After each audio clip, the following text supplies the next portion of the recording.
Il y a un entrepreneur que j'accompagne particulièrement qui a créé une pépite dans le domaine financier. Si comme lui, tu as envie toi aussi de lancer ton idée, je peux t'accompagner depuis la phase de développement jusqu'à la phase de commercialisation, voire même du marketing. Mais avant ça, nous allons voir un peu son parcours et surtout l'application qu'il a créée. Et avant ça, jingle.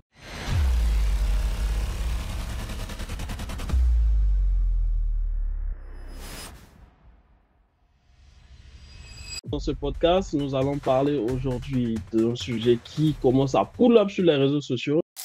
Moi, j'ai perdu de l'argent dans l'histoire des cryptos, tout ça, etc. Donc, moi, j'ai reculé.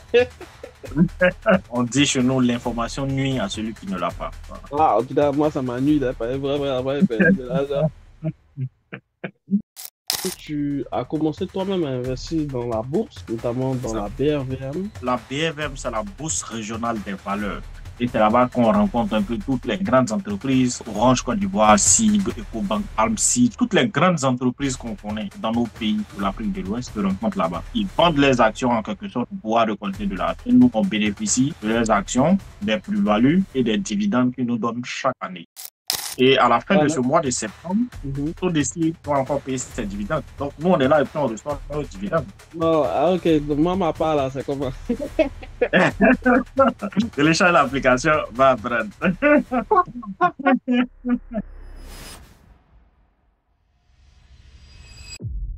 Salut Yves, comment vas-tu? Je vais très bien. Et chez toi? Ça va, Dieu merci. Merci d'être venu dans ce podcast. Nous allons parler aujourd'hui d'un sujet qui commence à pull up sur les réseaux sociaux.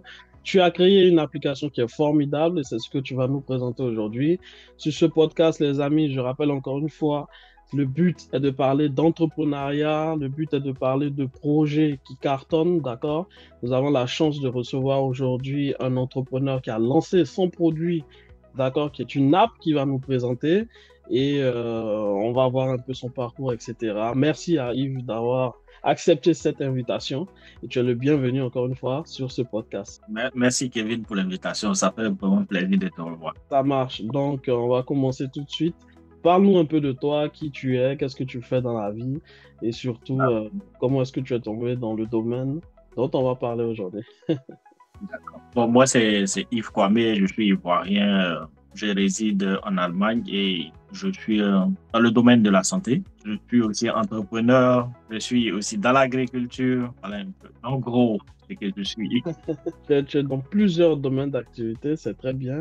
Et aujourd'hui, on va parler d'un domaine d'activité dans lequel tu es également, que timidement tu as oublié de dire, c'est le domaine de la bourse, puisque tu nous as concocté quelque chose de sympa, d'accord? Les amis, on va parler aujourd'hui de la bourse. Écoutez, en matière d'investissement, ce ne sont pas des conseils d'investissement qu'on va donner, mais on va regarder un peu le parcours, ce que les gens créent de concret dans le domaine de la bourse. Moi, aujourd'hui, je ne m'y connais pas. Hein. J'ai vu et moi, j'ai perdu de l'argent dans l'histoire des cryptos, tout ça, etc. Donc, moi, j'ai reculé. On dit chez nous, l'information nuit à celui qui ne l'a pas. Ah, en tout cas, moi, ça m'ennuie vraiment perdu de l'argent. Effectivement, le domaine de la bourse, je ne m'y connais pas. Je n'ai jamais investi, etc.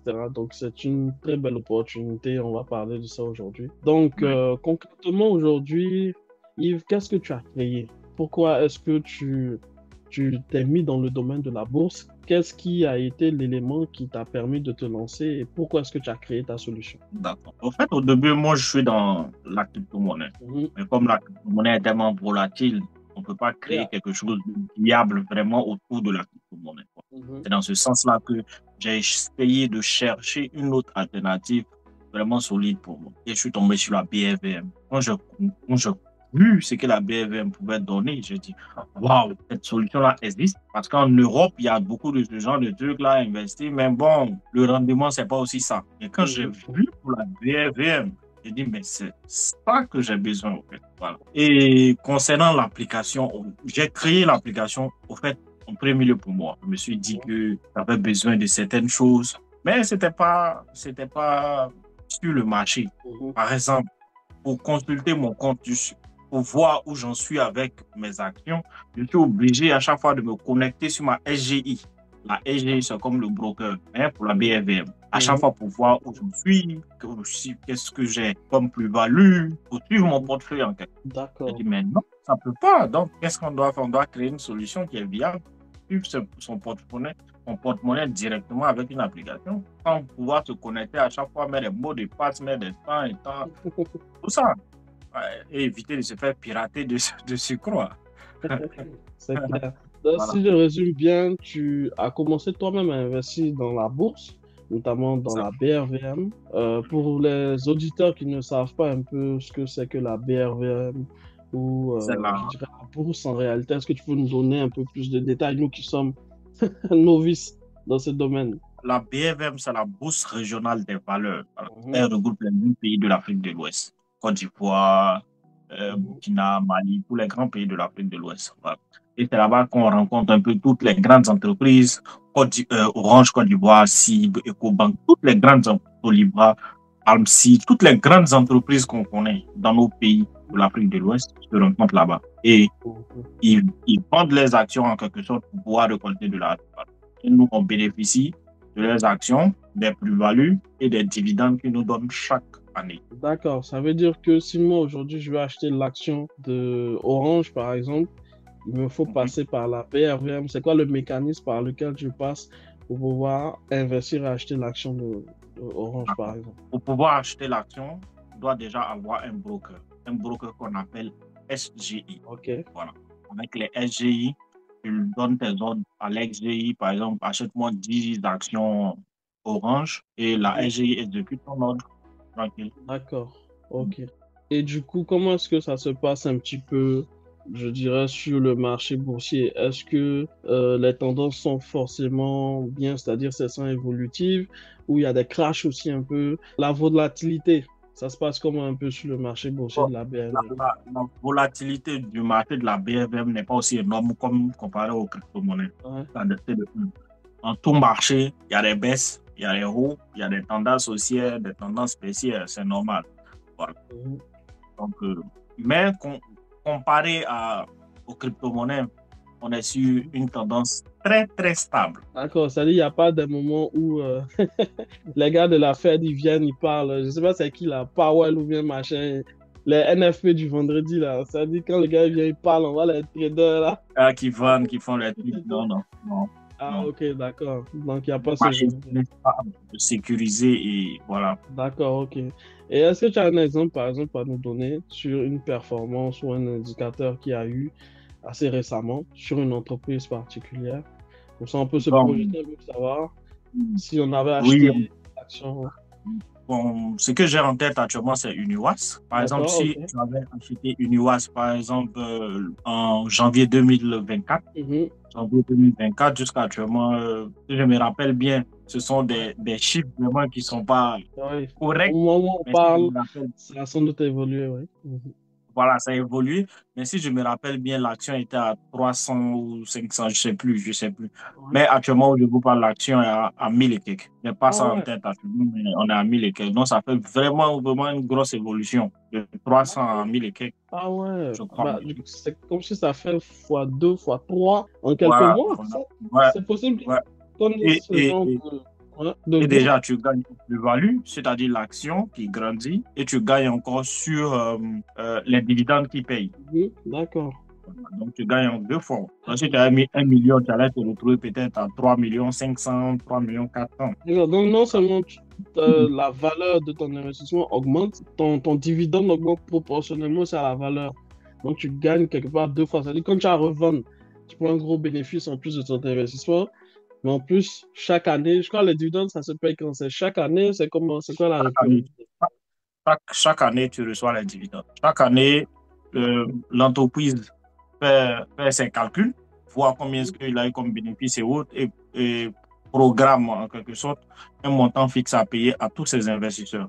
Comme toi, tu possèdes des actions de cette entreprise, tu es aussi investisseur, donc tu touches aussi des dividendes. D'accord. Et comment est-ce qu'on sait que une entreprise vend forcément des actions? Parce que je tombe souvent sur des informations comme ça, on dit que telle entreprise met à disposition tel nombre d'actions sont sur le marché, etc. Je crois même ce matin, je suis tombé sur un article qui parlait de quelque chose de similaire. Mais je t'avoue, je me rappelle plus c'était quelle entreprise qui le faisait. Mais de temps en temps, il y a des événements comme ça. Est-ce que les événements qui sont relayés par la presse sont fiables ou c'est sur le site de la SGI qu'on a ce genre d'événements? Les informations fiables sont véhiculées à chaque fois par les SGI. Là, c'est 100% fiable. Mhm. Eux aussi, le site officiel de la BRVM, qui est brvm.org. Ça, c'est le site officiel. Donc là-bas, les informations sont vraiment sérieuses et ce sont les informations à prendre ça, voilà, 100% correct, quoi. Ok, d'accord, ça marche. Et du coup, aujourd'hui, avec ton application Probedo, quelles sont les fonctionnalités qui pour toi, puisque dans ton utilisation au quotidien, tu as vu que c'était utile, c'est dans ce sens que tu as développé ces fonctionnalités. Quelles sont les fonctionnalités qui sont vraiment utiles pour un utilisateur? C'est pourquoi il devrait venir justement s'inscrire sur ton application. OK. Déjà, sur l'application Probedo, on peut apprendre déjà comment ça fonctionne pour pouvoir investir à la BFM à l'aide des quiz. Déjà, Mhm. ça donne une approche un peu plus facile, plus simple et plus amusant d'apprendre. Ça, c'est le un. Le second est la section portefeuille. Mhm. Quand tu commences à investir, tu as tes actions. Donc, au lieu d'éviter, au lieu à chaque fois d'aller te connecter à sa SGI et voir les cours, à quel niveau tu te trouves. Avec l'application Probedo, tu regardes en un clic où tu en es. Parce qu'on a notre section portefeuille et sur cette section, tu peux ajouter le nombre d'actions que tu as. D'accord. Ça suit avec les cours réels, au fait. D'accord. Ça veut dire que tu n'es pas connecté au compte de la SGI, c'est juste que tu as un point d'entrée que tu mets à telle date. Et comme C'est ça. c'est peut-être connecté, ça a un tracker sur la BRVM, bah, du coup, ça arrive à te faire un reporting comme les expenses tracker, là, c'est ça, hein? C'est pas D'accord, mais ça, connecté c'est à très ta PNVM, c'est pas connecté à tes actions. Tu as juste bien. ajouté le montant, euh, Ouais. le nombre d'actions que tu as, plus le montant à laquelle tu as acheté. Donc, lui, il fait le suivi en fonction de ça. D'accord, ok, ça, c'est très bien. Ouais. Mais est-ce que ça a été facile, du coup, pour toi de créer cette application? Depuis que tu as eu l'idée, comment est-ce que tu t'es organisé pour pouvoir faire toute cette partie-là? Euh, bon, ça n'a vraiment été pas facile parce que je suis pas développeur, j'ai pas de compétences, je suis vraiment novice dans le domaine du développement. Mhm. Au début, je suis allé chercher un développeur comme tout le monde, Fiverr, comme partout, j'ai mis des annonces et voilà, je me suis lancé comme ça. Mhm. Et j'ai eu beaucoup de chance parce que ça a fonctionné. Je suis tombé sur quelqu'un qui a fait un travail excellent, ça a fonctionné. Ouais, Mais c'est pas toujours le cas, oui. ça pourrait ne pas fonctionner. C'est Ça vrai. pourrait être autre chose. Voilà, Mhm. donc c'est dans ce sens-là que j'ai vu et j'ai compris qu'il y avait vraiment un risque. Donc je Ouais. devais faire mon possible pour pouvoir minimiser le risque. Voilà, donc j'ai pensé à me faire accompagner par une personne voilà, compétente en la matière du civil. Ça va. Effectivement, c'est vrai. Il y a Yves m'a contacté, d'accord. Donc aujourd'hui, je travaille avec lui pour toute sa partie structuration IT parce que évidemment, pour ceux qui ne le savent pas, quand vous développez une application, vous pensez que ça se limite uniquement au fait que l'application sorte devant vous, etc. Mais un projet IT, c'est beaucoup plus que ça parce qu'une fois que votre projet il est sur le marché, bah, il faut savoir comment faire les évolutions. Il faut avoir des environnements différents, un environnement de dev, un environnement de production. Il faut pouvoir avoir un système qui permet aussi d'améliorer en fonction de ce que vous voyez sur le terrain. C'est beaucoup de choses dont on n'en parle pas. Et là encore, on ne parle même pas de la partie marketing, bien évidemment. Donc, c'est en ce sens que Yves m'a contacté et on travaille aussi sur toute cette partie. Donc, c'est même la raison pour laquelle aujourd'hui ce podcast fait tout son sens, parce qu'il y a beaucoup d'entrepreneurs qui ont des idées. Il faut qu'ils soient bien structurés. Il faut qu'ils puissent avoir dans chacun des pôles d'activité de leurs entreprises, parce qu'une application, derrière, c'est une entreprise. Il faut qu'ils puissent réellement avoir des personnes qui sont compétentes dans leur domaine afin qu'ils puissent arriver à leurs objectifs. Donc, bah, je te remercie d'avoir pensé à moi. Donc, vous allez voir un peu l'évolution. En même temps, c'est dans une transparence que je le fais pour montrer aussi aux autres entrepreneurs que c'est possible de le faire comme Yves. Donc, lancez-vous. Voilà, lancez-vous et puis on verra bien ce que ça donne en Puis, travaillant en faites-vous bonne accompagner. intelligence. Faites-vous accompagner, c'est le plus important. Voilà. C'est vrai, c'est vrai, c'est vrai. Et du coup, aujourd'hui, avec un peu ce travail qui a été fait, les Oui. opportunités d'investissement dans la bourse avec ProBedou, comment est-ce que ça se passe concrètement? Si moi j'ai l'application ProBedou dans ma main, comment est-ce que Oui. moi je me structure en tant qu'investisseur? Il y a certes la phase apprentissage, la phase qui permet de suivre un peu son portefeuille, mais est-ce que dans la roadmap qui arrive, Oui. potentiellement on peut s'attendre à de nouvelles choses, etc. Comment est-ce que ça se passe? Oui, déjà, on a prévu une partie vidéo, c'est-à-dire on peut suivre déjà des vidéos, comprendre tout avec l'application directement. Mhm, On a prévu aussi une partie euh, intelligence artificielle qui va venir bientôt. mhm, On a prévu aussi une partie tendance, mhm. les, les actions en tendance, les actions qui ont fait de fortes poussées, les actions qui sont en baisse. On a prévu aussi un vrai écosystème autour de ça, quoi. D'accord, ok. Ça veut dire que aujourd'hui, ProBedou va vraiment aider les personnes non seulement dans leur apprentissage dans la bourse, mais aussi essayer d'être un peu alerte de toutes les tendances, les indicateurs qui arrivent. Parce que comme tu l'as dit, la clé, c'est l'information. Si tu n'as pas la bonne Bien sûr, information, comment est-ce que tu fais pour investir sereinement? c'est ça. Donc, ça sera... Et en plus, avoir ça à portée de main, c'est vraiment intéressant. Parce que Bien au sûr, bien final, sûr. on n'en parle pas trop de ça. Ça commence à avoir un peu pas mal de vidéos, de contenu, etc. sur les réseaux sociaux. Mais en vrai, c'est un peu comme si Warren Buffett sort une crypto-monnaie ou enfin, j'en sais rien. Et toi, tu es l'ami de Warren Buffett, tu es au courant. Donc, du coup, C'est tu ça. peux te positionner au bon moment. Mais si ça n'est pas le cas, bah, tu auras peut-être l'information au moment où bah, c'est déjà Ça trop sera tard. publié. Ouais, où c'est C'est ça. publié. Et je Donc, profite de là pour pouvoir encourager tout le monde à s'intéresser et apprendre. mhm, Parce que, comme on l'a dit, l'information n'était pas aussi trop véhiculée. mhm. Voilà. Donc, c'est vraiment, vraiment une mine d'or. Voilà. Ouais, ouais. En tout cas, moi, personnellement, quand tu m'as contacté, je n'étais pas forcément alerte de tout ça. C'est là que j'ai Mhm. commencé à me documenter un peu sur la BRVM et j'ai commencé à regarder un peu du Ouais, contenu, etc. J'ai vu des gens qui investissaient depuis 2006, 2007 et tout. ouais, Et ouais, aujourd'hui, qui ont eu tellement, qui ont eu des rendements où ils disent que ouais, carrément, en fait, souvent on pense que acheter un terrain, ça fait x3, x4, etc. Et tu as ouais, tous les risques de la paperasse ouais, administrative où on te dit plus de 90% des terrains ne sont pas correctement immatriculés. Mais bien à sûr, côté de ça, ce même montant-là, si tu l'avais investi dans la BRVM, en tout cas dans la bourse, bien bah, sûr. tu aurais forcément eu, bon, forcément, bon, je ne sais pas, mais en tout cas, tu restes pour des KPI que j'ai vus, tu aurais eu des rendements qui sont souvent supérieurs à ceux liés à l'immobilier, au foncier, quoi. C'est quand même extraordinaire. Bien sûr, bien sûr, bien sûr. Parce que on a de la chance en Afrique. Mhm, Les entreprises qui sont solides sont vraiment, vraiment, vraiment solides. mhm, mhm, Je prends un exemple de CIU. mhm. On n'a plus rien à dire. Elle C'est est vrai. vraiment implantée, elle est vraiment solide. Ouais, Je prends un ouais, exemple sur Palm Seed. Elle est solide, Solibra, elle est solide. Donc, ouais. si tu avais investi sur Solibra depuis Mhm, 10 ans, imagine un peu combien est-ce que tu as. ouais. Surtout que Ouais, les gens, donc, ils boivent la bière. Est-ce que donc, c'est pas développer un comparable, en peu fait. la vitesse là? Ouais, ouais, ouais, ouais, effectivement. Ouais, ouais. C'est pas comparable. Euh, Mm. la semaine, début septembre, on a reçu nos dividendes, par exemple, de Palmsi. Palmsi a payé ses dividendes tranquillement. Wow. Mhm. Ouais. Et à la fin de Ouais, ce mois de septembre, mhm. Sodeci doit encore payer ses dividendes. Donc, nous, on est là et puis on reçoit nos dividendes. Bon, ah, ok, donc moi, ma part là, c'est comment? Télécharge l'application, va apprendre. Ah, il n'y a pas de souci. Donc, vous êtes en train de manger la grappe tranquillement, pendant que nous, on est là, on lutte, lutte, lutte. L'information nuit à celui qui ne l'a pas.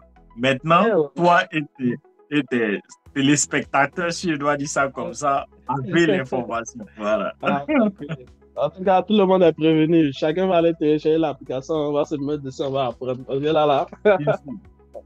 Voilà. Non, mais c'est franchement intéressant et c'est ce que j'aime bien parce que moi, j'aime bien tout ce qui est innovation, etc. Donc, c'est pour ça que j'ai tenu à vouloir faire un podcast avec toi parce que c'est un sujet dont on n'en parle pas et souvent Bien on sûr. rate des opportunités parce qu'on ne sait pas. Hum, Franchement, on ne sait hum, pas. Et s'il n'y a pas des Accident. gens qui sont là pour en parler, s'il n'y a pas des gens qui sont là pour pouvoir créer des outils pour nous permettre d'apprendre, bah, malheureusement, on passe à côté de ça. Et je sais que les gens n'aiment pas ça, ils n'aiment pas apprendre, ils n'aiment pas le truc. Alors que pour autant, bon Dieu, les entrepreneurs passent leur vie à apprendre, les gars. Donc, vous êtes qui pour ne pas essayer d'apprendre? Vous ne pouvez pas échapper, il n'y a pas de raccourci à ça. Chaque fois je vois des gens en train de parler, souvent en commentaire, etc., ils restent au même niveau juste parce qu'ils ne veulent pas apprendre. C'est un truc de Au, dingue, les amis.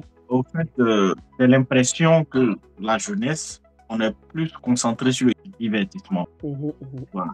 Et ça, je ne dis pas qu'on ne doit pas s'amuser, on doit s'amuser, on est jeune, on doit profiter, mais on a une certaine base à faire. On a un certain pilier à créer avant de pouvoir chercher à trop s'amuser. Voilà. Non, mais c'est vraiment intéressant. C'est vraiment intéressant. Je pense que ce qui va se passer de toute façon dans les mois à venir, et surtout dans les années à venir, c'est que ceux qui vont vraiment créer de la richesse pour eux et leur famille, bah, ce sont des gens qui vont réellement investir en eux, qui vont diversifier leurs sources de revenus surtout. Et c'est aussi ça le but de ce podcast, c'est de savoir ce que les autres entrepreneurs font. Pendant que vous êtes en train de dormir, il y a d'autres entrepreneurs qui investissent ici, là, etc. Donc, les gars, allez-y télécharger ProBedou et puis commencez à apprendre. Moi, de toute façon, moi, j'ai déjà commencé. Depuis que Yves avec ça, je ne fais que regarder de la création de contenu, je ne fais que apprendre, etc. et autres. Et je vous invite vraiment à faire pareil afin de ne pas rater des opportunités. De toute façon, là, Yves vient de faire son application. Il a partagé avec la communauté. Donc, je vais faire des actualités dessus, etc. pour que vous aussi, vous puissiez être justement au cœur de cette information et ne pas rater les opportunités qu'il peut y avoir. On compte sur notre frère Yves pour nous partager tout ça et nous partager encore une fois son parcours. Merci Yves d'être venu sur ce podcast. On va s'arrêter là et on va suivre un peu l'évolution de ton application. Je pense que je vais faire d'autres vidéos, etc. et tout pour en parler, comment l'utiliser, etc. et autres. Et tous ceux qui veulent vraiment s'investir et connaître le domaine de la bourse, Yves, il a sur son application, du coup, beaucoup de modules qui vous permettent de faciliter votre apprentissage. Allez-y prendre cette application, formez-vous et aussi, on va retrouver en description ses contacts afin que vous puissiez réellement aussi le contacter directement et puis voir un peu si vous voulez d'autres choses comme service ou produit et pourquoi pas avoir potentiellement un accompagnement. Je crois que tu fais aussi un accompagnement ou pas? Oui, oui, oui, je débute dans l'accompagnement parce que j'étais plus concentré sur le développement de l'application. Maintenant que j'ai la tête un peu tranquille, voilà, je pense que voilà, ça marche, ça marche. Les amis, il y a un truc important qu'il faut que je vous dise, c'est que les gens qui sont dans le monde anglophone fonctionnent un petit peu comme un club d'investissement. C'est ce que j'ai vu autour de moi, notamment au niveau des meet-ups que certains Américains font, parce que je pars à pas mal de meet-up et de conférences, que ce soit virtuelles ou physiques. Et ce que j'ai remarqué, et ce qui manque souvent chez nous, c'est ces fameux petits clubs d'investissement. Ça veut dire que ce sont des clubs où il y a des personnes qui se réunissent pour se partager les bonnes infos. Et ils sont toujours en avance par rapport à nous, parce que nous, on n'en a pas, en fait. Et je pense peut-être que dans le domaine de la bourse, ça ferait même tout son sens qu'il y ait un peu ce genre de club d'investissement où tu y adhères et puis ensuite, les informations, il y a des gens qui ont les bonnes informations, on se partage ça, nous tous, en mode community building et puis chacun peut profiter. Qu'est-ce que tu en penses, Yves? Est-ce que c'est quelque chose qui peut être vraiment sympa pour la communauté, ceux qui nous écoutent, etc.? Je pense que c'est quelque chose de très viable et comme je ne pouvais pas tout annoncer d'un coup, donc voilà. Sinon, voilà. Sinon, je pense que c'est quelque chose qui est très viable, c'est très solide. On peut se baser là-dessus pour pouvoir avancer. Ouais. C'est une très, très bonne idée. Parce que je peux avoir l'information aujourd'hui, et demain, tu peux avoir une autre information plus pertinente qui va me permettre de pouvoir déduire un résultat vraiment conséquent ou bien logique pour mon futur investissement, par exemple. Ok, ça marche. Donc, un club pour pouvoir s'entraider, c'est super. Ça marche, super. Merci beaucoup, Yves, d'être venu sur ce podcast. Pour tous ceux qui veulent découvrir l'univers de la BRVM, téléchargez l'application ProBedou. Formez-vous encore une fois et puis on va suivre l'aventure de Yves qui va bien sûr revenir encore plusieurs fois sur notre podcast sur cette chaîne YouTube. Merci encore une fois à toi d'être venu et on se retrouve bientôt. Merci, au revoir. Alors, c'est toujours de suspense en mode est-ce qu'il a cliqué sur le bouton enregistrer? Ciao. Ciao.